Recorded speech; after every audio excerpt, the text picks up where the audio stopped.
Oh, that's a long ways down, guys. I dropped that one glove. So it is the 7th of, I believe it's the 7th, I better check.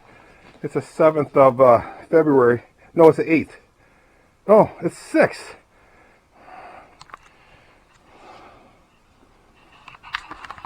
Hello.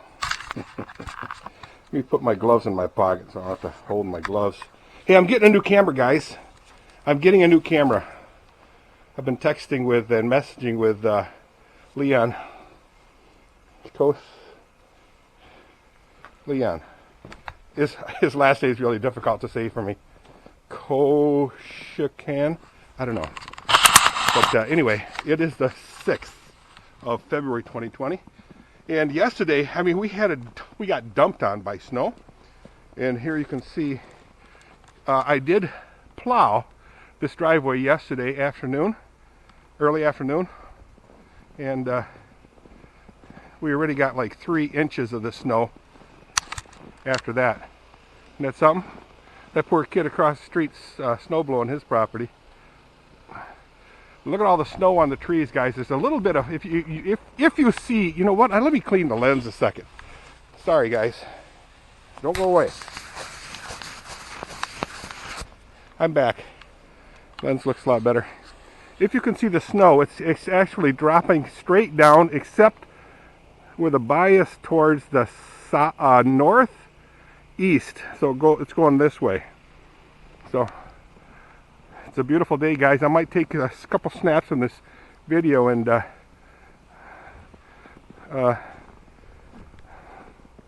yeah, just post it. So you can see the house all covered with snow. Oh, see, I see some icicles right here, which tells me that snow is melting, and then as the water drops down, it freezes. I'm gonna have to break that off, and then so it doesn't spear the roof. It's done that in the past. And then what I did was I put a piece of galvanized underneath the shingles, and then I had a guy roof it, and I specifically told him, make darn sure you replace that galvanized. He did not. So that kind of messed me up, you know. And I'm gonna be paying for that again. Climbing my big butt up there and removing the shingles and putting a piece of galvanized steel under there. And the last thing I need is a hole in the roof because of that. It's a band-aid, yeah, but hey, look, it's lasted me what, 22 years. So don't be hating. Anyway, you can see the bottom driveway was cleaned too. That totally covered up. And you can see how much snow landed because the hood was cleaned, the truck and the car, and it's all covered up. So, I don't know how, I guess I don't see any vents on that roof. I'm sure there are, but if there aren't, I'm going to have a guy put a bunch of vents in, large vents, maybe even forced air. So, let's just take a walk into the horse barn. Now the dog's barking. Kathy had to work and now she's trying to sleep. On the way, my arm hurts like the dickens today. So when I try to move it, it still hurts, but it just aches. It's been like almost a month now. But I still do physical therapy. I missed one session yesterday, which was a reschedule for the day I missed the day before. So, haven't been letting the horses out because of the depth of the snow and the cold. So this morning it was 14 degrees Fahrenheit.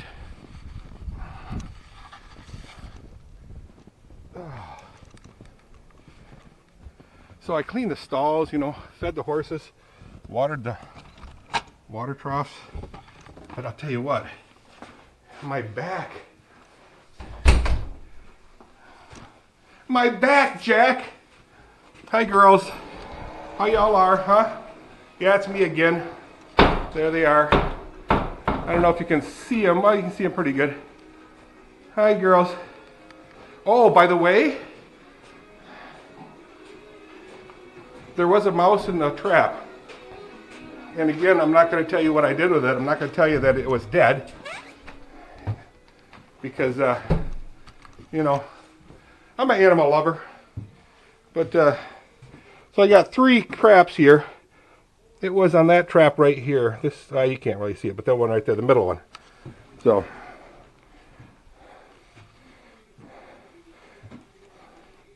there she is, or he is. I don't want to assume it's gender.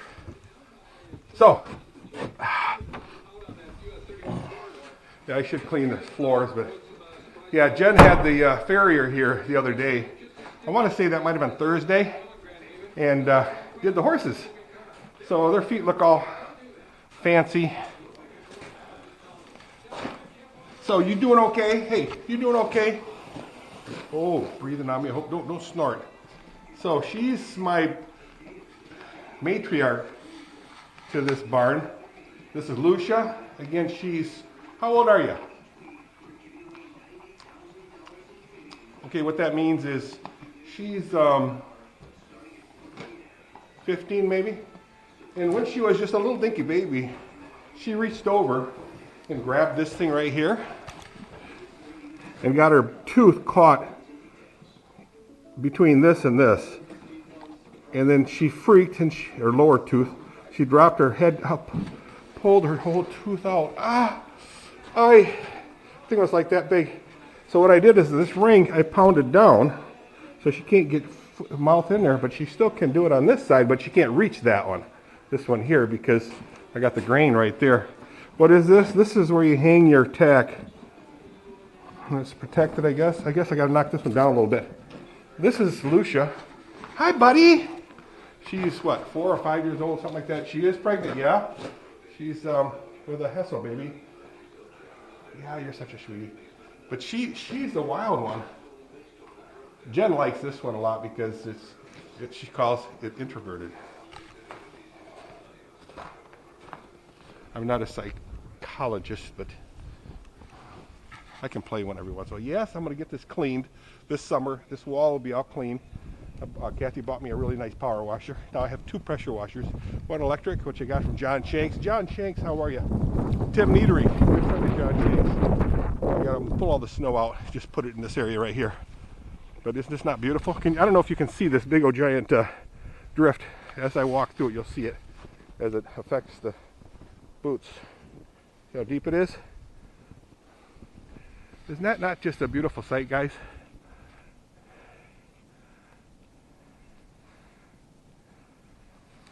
Isn't that wonderful? I should just keep my mouth shut and scan the horizon. I really like that barn, or that shed, guys. I really like it. Now again, our woods goes about 600 feet past this thing, 800 feet maybe, past that wall. Something like that. In between them 2 numbers. So, I haven't really done a whole lot, but I'd like to show you what I have done in my absence of videoing.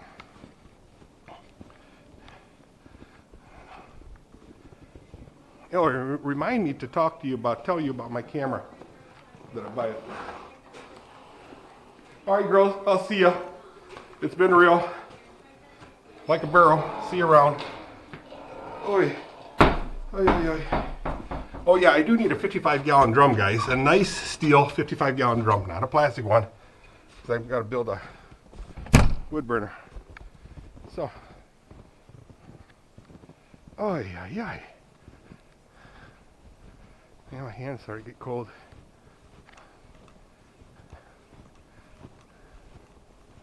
Beautiful snow, guys. Like I said, it's 14 degrees out, and as long as it doesn't blow, it's tolerable. But once it blows, it blows. That really blows. Let's see. Here's my shop. Get in the shop. Ay, ay, ay, ay. Hello, world. With this cold, it seems like the fluorescent lights really doesn't shine that brightly. So I'm going to plug all the lights in. Oh. There. I'll turn the other lights on over here.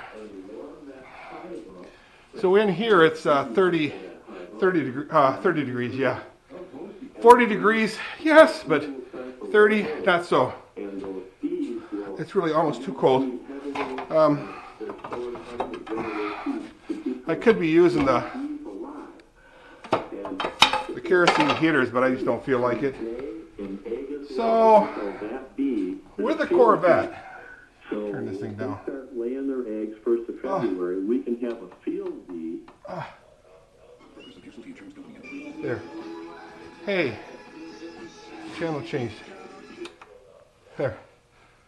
So, what did I do with the Corvette? I talked to you about the shifter. That's all in place.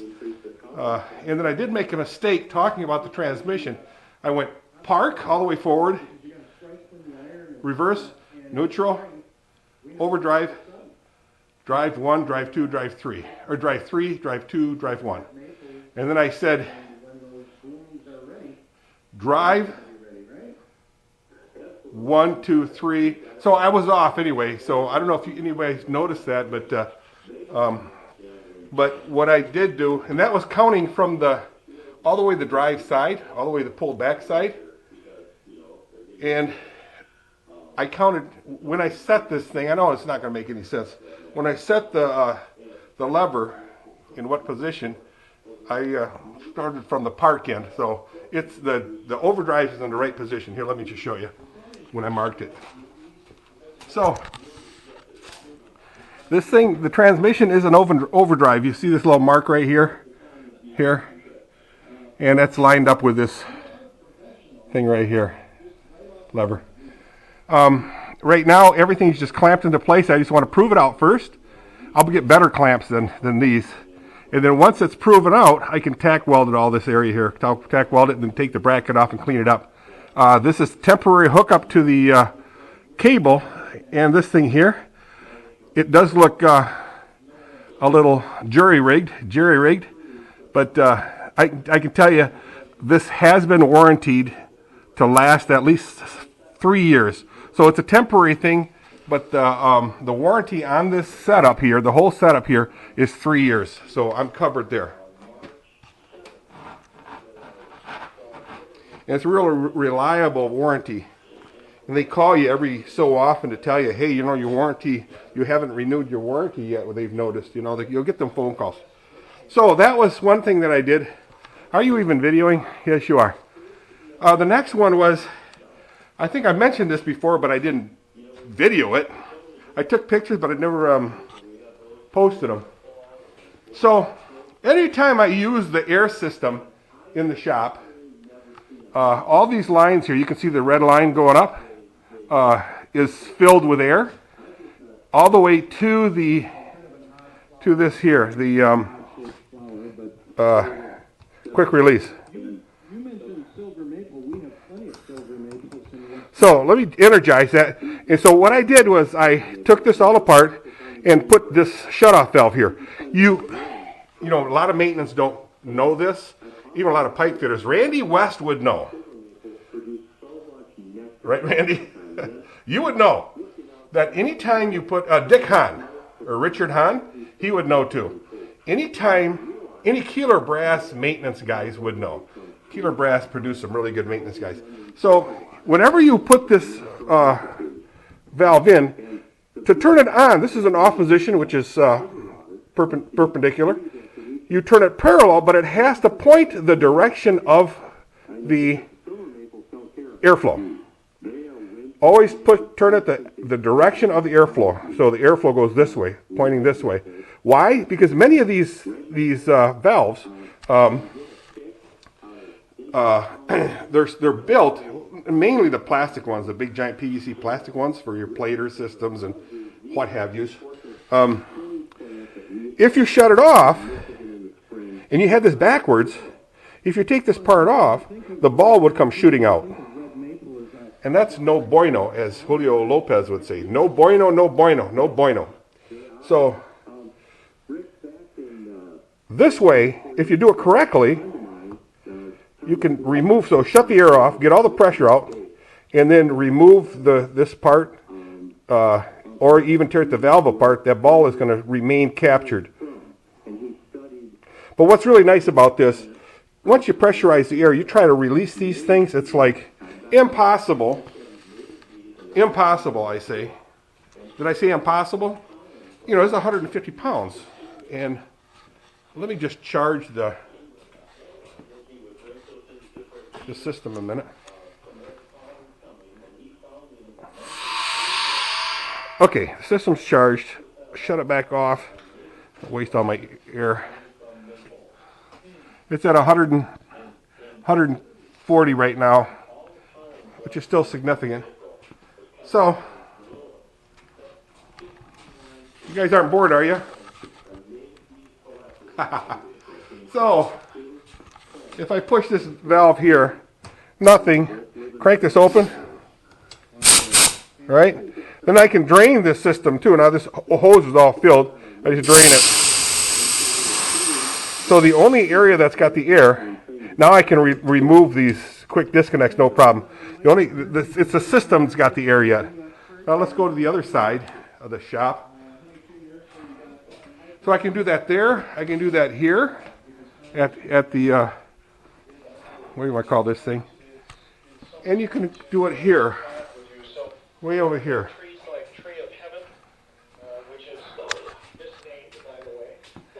And again, it's shut off. How can I drain it? Anyway, you turn this on. Now you got air going to the nozzle. Shut it off. Right now it's charged, but you got to empty it. I don't know if I can do it this way. There. So now it's discharged. Hook it up. Turn the thing on, and now you got power. Now you want it disconnected. Shut it off. Drain out your tool, disconnect it. And right now this is off, on is that way. Always direction of flow.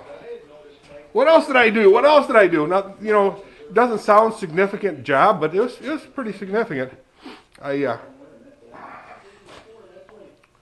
had to tear all that stuff apart and reattach it. So I'm at the point right now where I need Zane over here to help me determine whether I have this thing in the right position or not.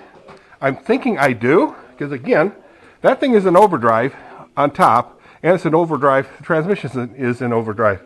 I use this thing right here, which tell you this is park. Hey, this way. Pay attention. Park, reverse, neutral, overdrive, drive 2, drive 1. Hole shots over here. I'll be using 1 quite a bit. Hole shots! So that's where I'm at, guys. Slowly but surely, you know, my hands are just froze. Slowly but surely I'm getting together. So that camera that I'm talking about that Leon proposed to me, very reasonably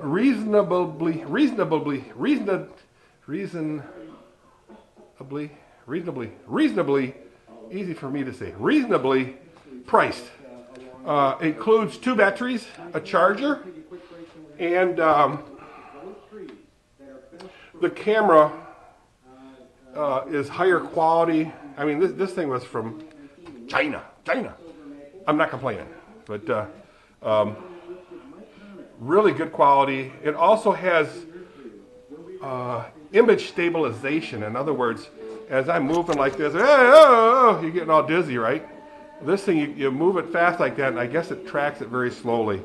So I think that'll be a very good improvement to my videos. I know James Climack was complaining. He doesn't like to watch my videos because it makes him dizzy. But that's where I'm at, guys. Oh, today is Saturday. Late morning, so I'm going to say it's maybe 10 o'clock. Late morning. I'm heading out to St. Petersburg Monday morning at 6:30 in the morning with Brian Key. That's one of Dave's nephews. We'll fly down there, and it should take maybe 4 hours because we have to stop in Charlotte, I believe, North Carolina. Oh, I unplugged the wrong thing. There, all the lights are out. So Charlotte, and that's like a 45-minute stop, and then we jump back in another plane, and then we fly on to St. Petersburg, Florida. Really looking forward to it. Really looking forward to it. So he and I will be doing some work in Dave's house to improve some things he needs help on. And that might take, let's say, 2 days of the 5. 2 days of the 5. But in the meantime, you know, we cook, we eat, and we cook, and then we eat, and then we cook, and we eat. Dave's got his porch, or his breezeway, I guess you would say, set up so that I want to see some more beautiful landscape here. Set up so we can cook outside under cover of the extension of the house roof. So it's going to be so cool, and hopefully it's going to be warm enough for me to dip my toes in the pool. Because I'll be staying at look, check that. I'll be staying at the Treasure Island, the Sands of Treasure Island. It's a really nice resort. Got a nice pool outside. It's one of the older ones, like 1947, one of the very first hotels, motels on Treasure Island, and it's pretty cool. Another one I want to see is that Salvador Dali. He's got a huge, really nice looking museum in St. Petersburg. So we want to check that out. Also, RV Debs pointed out a really nice seafood supplier. What was the name of it? Cortez Seafood. She happened to ride by it, and voila, there it was. And she posted on her blog. But that's in like Bradenton, but it's Cortez. But towards the Bradenton, I'll be in St. Pete's, and Dave found one that's called Sammy's Seafood. Wow, I'm really looking forward to that. So we'll be getting the raw crab and fish and doing the cooking. All right, I'll see you guys. Bye.